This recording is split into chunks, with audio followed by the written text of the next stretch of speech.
Сандық қоғам өмірдің барлық салаларында білім мен ақпарат рөлінің басым болуымен ерекшеленетін өркениеттің дамуының қазіргі кезеңі болып табылады.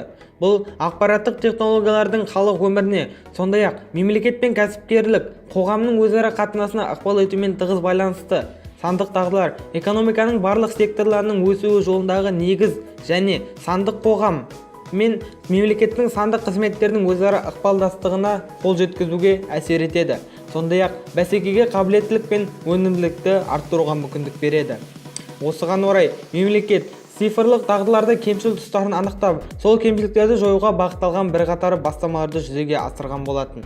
Қазақстан Республикасының үкіметінің 2006 жылғы қаулысымен бекітілген Қазақстан Республикасының ақпараттық теңсіздікті төмендетудің алдағы жылдарға бекітілген бағдарламасы мен Қазақстан Республикасының президентінің 2013 жылғы жарлығымен бекітілген Ақпараттық Қазақстан 2020 мемлекеттік бағдарламасының орындалу барысында төмендегідей көрсеткіштерге қол жеткізген еді. Соның ішінде әсіресе айтып кететін ең жоғарғы көрсеткіштердің бірі бұл 2015 жылы халықтың компьютерлік сауаттылығы деңгейінің 75%-ті құрауы.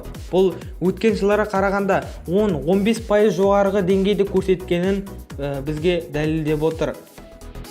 Қазіргі технологиялар ғасырында өзгеру қарқыны өте жоғары болғандықтан және талап етілетін дағдылардың жылдамдығына да көз ілеспейтіндіктен үкімет компанияларға өз қызметкерлердің сандық дағдыларын өмір бойы жетілдіру механизмдерін жасауға ынталандыратын шаралар ұсынды.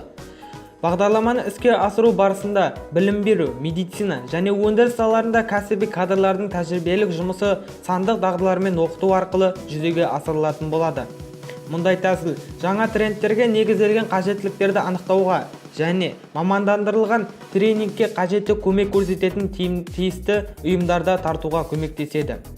Осы дағдыларға сұраныс артуына байланысты Қазақстанның алдыңғы қатарлы жоғарғы оқу орындарында да базаларында құзыреттілік орталықтардың ашу және экономикалық негізгі секторларында осындай стратегиялық маңызды дағдыларды дамыту үшін бастамалар жасалды. Бұл сондай-ақ білім беру мекемелерін экономикалық дамудың қуатты қозғалтқышы ретінде көріп, онымен қоса студенттердің нақты мамандыққа ғана емес, кәсіби мансапқа дайындауға мүмкіндік береді.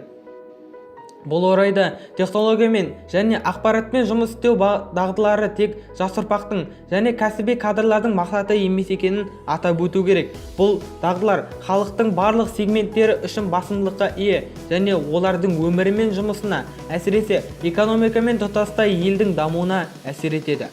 Халықтың сандық сауаттылығын арттыруды мақсат тұтатын бағдарламаны іске асыру жолындағы білім беру материалдары жиынтығы әзірленеді. Қазақстанның барлық өңірлерінде халықтың барлық сегменттерін оқыту үдерістері де ұйымдастырылады. Жоғарыда айтылғандардың барлығы осы бағдарламада шешілетін болады. Ол ақпараттық технологияларды күнделікті пайдаланатын және кәсіби өмірде барлық мүмкіндіктерін пайдалануға мүмкіндік алатын креативті қоғамды құру үшін басты бағдар болады.